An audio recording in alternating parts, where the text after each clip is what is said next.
বন্ধুরা, আজকের যে বিষয় টাকা জমাতে পারছো না, আজই বদলে ফেলুন এই 7টি অভ্যাস।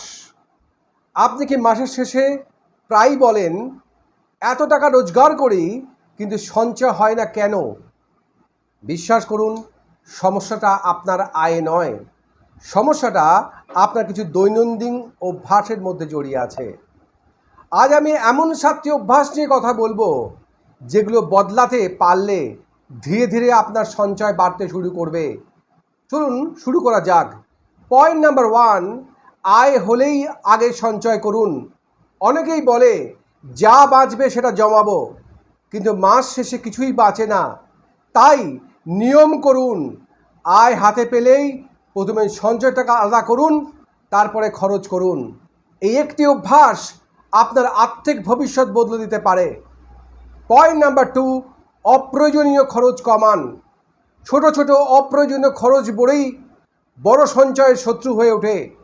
বাইরে অকারণে খাওয়া, অপ্রয়োজনীয় সাবস্ক্রিপশন দেওয়া, হঠাৎ শপিংয়ের এসব নিয়ন্ত্রণ করুন। মনে রাখবেন, প্রতিটি বাঁচানোর টাকাই আপনার ভবিষ্যতের বিনিয়োগ। পয়েন্ট নাম্বার 3, প্রতিদিনের খরচ লিখে রাখুন। আপনি যদি জানেন যে টাকা কোথায় যাচ্ছে, তাহলে সঞ্চয় করাও কঠিন। প্রতিদিন মাত্র 5 মিনিট সময় নিয়ে আপনার খরচ লিখে রাখুন। হিসেব থাকলে অপচয় ধরা পড়বে। পয়েন্ট নাম্বার 4, অফার দেখে নয়, প্রয়োজন দেখে কিনুন। ওই 50% ডিসকাউন্ট চলছে আর এটাই শেষ সুযোগ।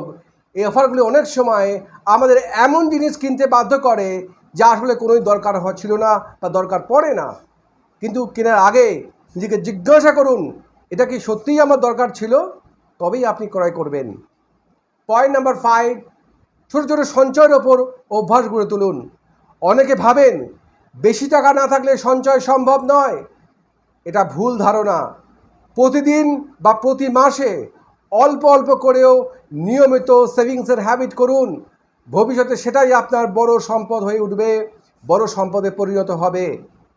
পয়েন্ট নাম্বার 6, মাসিক বাজেট তৈরি করুন। বাজেট ছাড়া অর্থ পরিচালনা করা মানে মানচিত্র ছাড়া পথ চলা।